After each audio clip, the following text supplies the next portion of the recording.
Okay, so now I'm going through paper 3, which is the transit literacy paper done by my friends. Now, these are essay questions. Obviously, I'm not going to be able to write, but I will just explain why. Okay, so they're talking about Tinga, and it's served by 3 bus services, all of which are long feeders, which is the terminology that my friends use. So using relevant examples, distinguish between the route types of a feeder and a long feeder. So basically, a feeder is something along the lines of, let's say, 941, 945, and 947. But a long feeder in this context would be, 992, because it's like intertown. It's like a trunk service, but it's intertown. And my friends have also said that they would like these services to be rebranded as long feeders as well.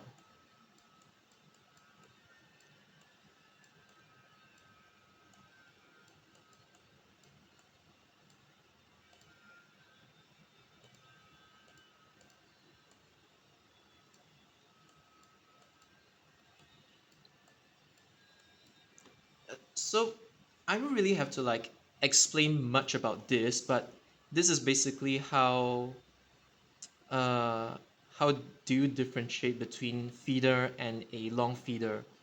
Is it within the same town, or does it connect different towns together? It's like a short distance trunk route that kind of does the job as a feeder. Like Service 121.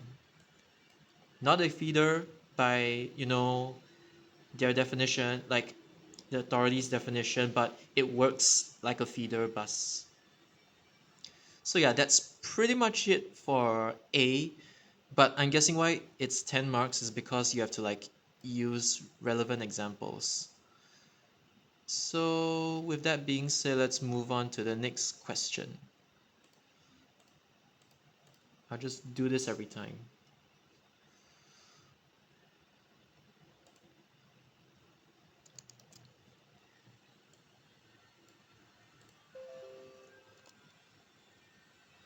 So the next one states, evaluate whether long feeders are the best route type to serve a new HDB town such as Tinga. Okay, so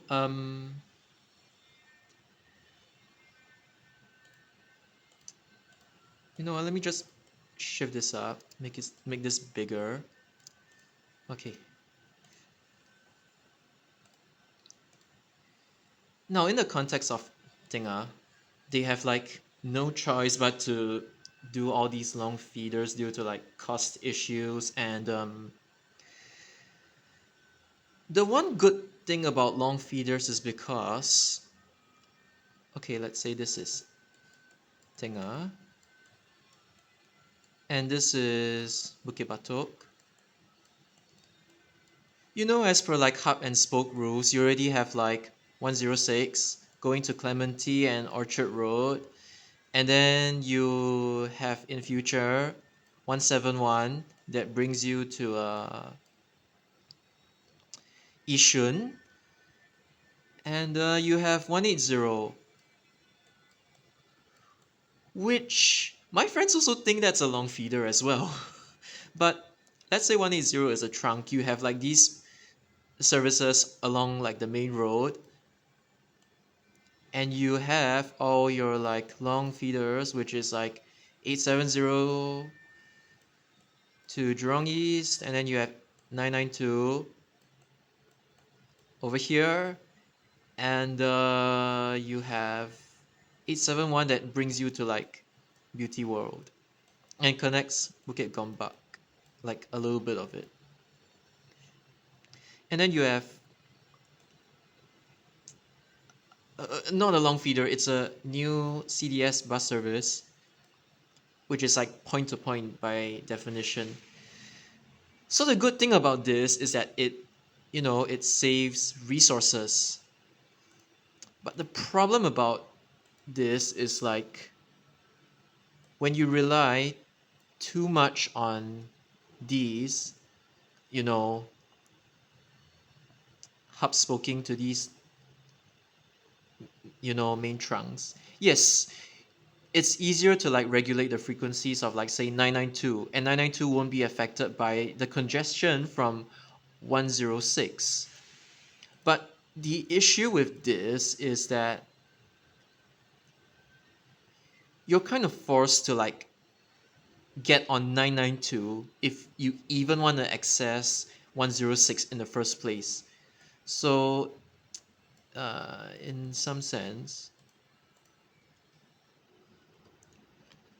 so like the main issue with this is that you have Tengah over here, you have Jurong East, you have Bukit Batok, and you're only really connecting Tengah to like this small part of the island, as well as Boon Lay.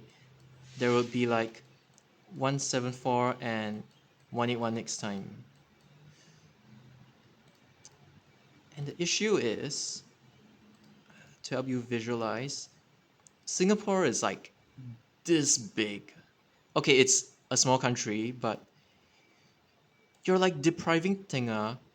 I mean, other than the CBD, which has that city direct bus service, you're depriving connections from Tengah all the way to like say Bedok or Tampines. Like you can have 506 uh, cutting through the island if you're smart enough, and then you can have Tengah to like Punggol and Yishun as well. You can like extend 171 to Punggol if you want to. So it's like you're depriving the residents of connections. Like they don't really have to be direct, but like you're like just walling and restricting Tengah to like within this bubble. You get what I mean? So yeah, uh, if you're talking about like cost saving, then yes, they are the best route type. But in the grand scheme of things, you need like better connection to like inter town connection to like the rest of the island. So this might not be the best way to do it. Okay, let's move on.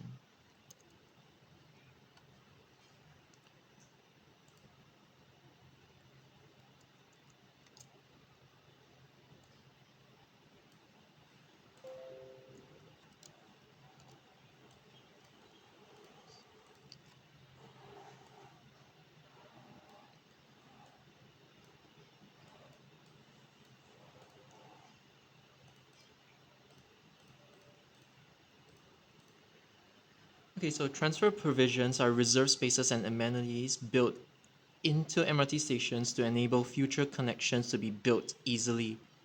Like at Chinatown, when Northeast Line was already constructed, there was like a reserve for the downtown line platforms. It was planned like long, long, long time ago. I'm guessing that's what this means. So with relevant examples, describe two different types of real rail interchange station layouts while explaining one disadvantage of it each. So I get okay, I'm gonna keep this really like brief, but I think what they're referring to is like there is like an island platform or even a side platform, and you have it's like interchanging to another MRT line, and this can be both like sorry, unpaid transfers or like direct transfers. Unpaid is something like Newton or Tampines. Like you have to tap in and out within a stipulated period of time. And then direct is like you take a few escalators, you might have to walk a long distance, and yeah, that's pretty much rail interchange. And then the other one is City Hall, Raffles Place, and Bayfront, where it's like stacked and you get like two different MRT lines within the same platform. So the cross-platform transfer is like it's convenient. You can just cross over to the other side of platform when you want to make a transfer. That's convenient, but you know some passengers they might find it confusing, but you know in this case the benefits outweigh the disadvantages. And this one disadvantage of each is that you might have to walk really long distances. So yeah,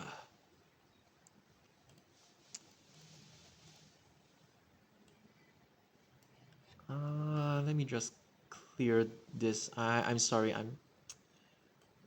it's not really the best way to clear it, but okay. And then based on your knowledge of current and real network expansion plans in Singapore, to what extent do you agree that the transfer provisions should be built into upcoming MRT stations justify?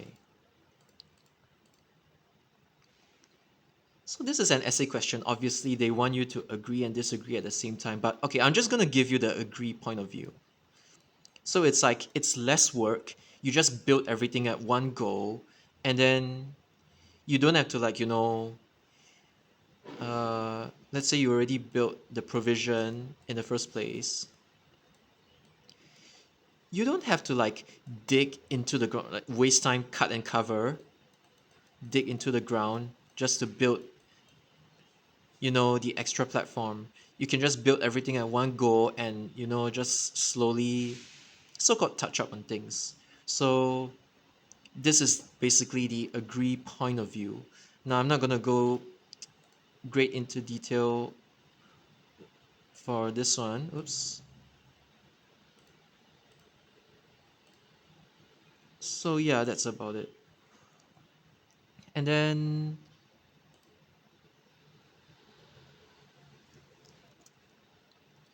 so this question is about 167, the infamous withdrawal plans.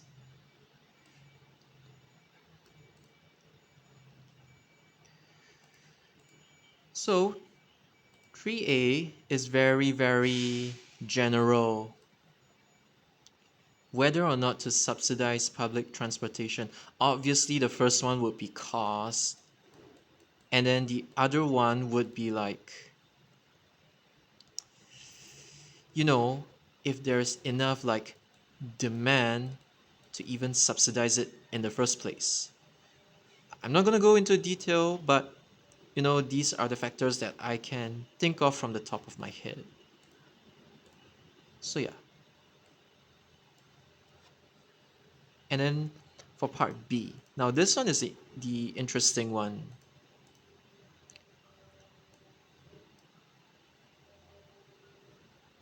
All right, so for this one, um, I had a suggestion for like 167 because 167 is like the route is like something along like this, and then 980 is like this. It parallels 167 all the way, and then it separates to like GL1. So to put it simply, you can argue that, oh, with the existence of 980, you can just take another bus like 143 to connect up to here, and then 167 should be withdrawn. That's like the common point of view amongst like many people. But the one good thing about 167 is it's direct. And in between Upper Thomson and Springleaf, I don't know if this is the correct abbreviation for it, but 167 between this sector is not served by any MRT. And the Thomson East Coast Line, it just diverges like this through like Mayflower and then Lantern and then goes back to Springleaf. And this whole part of the route is where the key catchment of 167 is. Now you can also do the bus transfer to 980 thing, but the reason why 167 still has demand is because they prefer a direct ride from, Dhoby Ghaut, Somerset, and Orchard, or even Newton in some cases. So yeah, this is like the explanation as to why 167 still has demand despite it being considered, not considered, but like they wanted to withdraw it. So if you withdraw 167, you need to rely on 196 to cover like Robinson Road, and Robinson Road, Cecil Street. You cannot cover both of them at the same time, and it's like, different catchments because Robinson Road is full of like buildings, and you cannot just cut across the buildings just to access Cecil.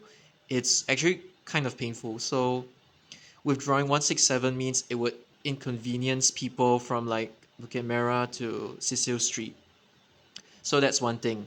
And then the other thing is right now 106 is the only sole direct connection between Shenton Way and Orchard, Somerset, Dhoby Ghaut. And it goes through Bayfront. So during peak hours, mostly during peak hours, the CDS, the City Direct Services, they would act as a bonus. But for 167, it applies the exact same distance except Bayfront and Suntec. You know what? I should just put Suntec. I should just put Suntec over here.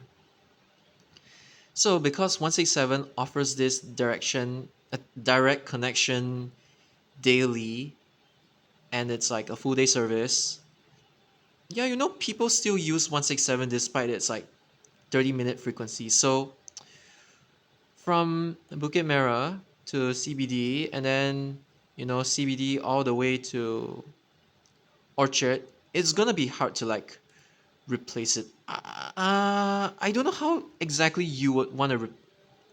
I don't know what's the best way to like replace it at the moment, but yeah, that's basically why 167 is still like popular despite being considered, being slated for withdrawal.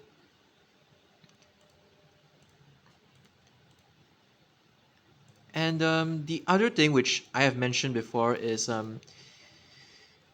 there is one suggestion that I made. You can cut 167. Yes, you kind of had to push people on 196 from Bukit Merah to Robinson Road. That's one compromise.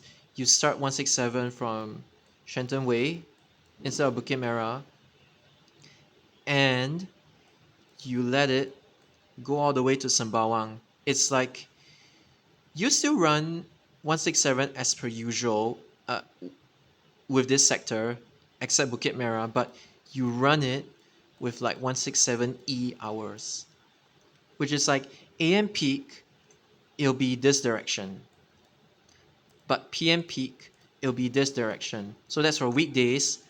And for weekends, you also do the same thing, except that over here, you extend it to like 2 p.m. instead of like 8:30 a.m. And from here, from like 4 p.m. all the way to like say I don't know, 11 or 11:30 p.m. You just run 167E northbound towards Sembawang under these timings. Like you don't change the route, you do not charge express fares. You just run it like a 128 style services, a 128 style service. So even though this is like a bit more cost saving. Um, some people have argued that this particular suggestion would like kill off the popularity of Service 167 in between Bukit Merah as and CBD. It's like because it's like the operation hours are so limited and people don't really see 167 as a like convenient full day service anymore. They would, stop taking 167 altogether. They'll be like, I might as well just change 980. No, take 980 and change 143. They'll do the job. So yeah, but my suggestion, of course, it's more cost saving. So for me, like, okay, regardless of your idea on how to like, you know, run 167, like how to degrade it, but in a fair and objective manner, I think the common consensus is that bus 167 should not have been withdrawn. You can cut the route, but you shouldn't like withdraw it totally. You can limit its operating hours, but you should not withdraw it. And 167 should only be withdrawn if you're like really, really short on money to the point whereby you have to push everyone, like, I mean, everyone to do this. So, yeah, that's my response for this one. And I think it would answer this as well, like the whole 15 marks as well. So yeah, that was a really fun experience, and I hope you guys will give the exam papers a try as well.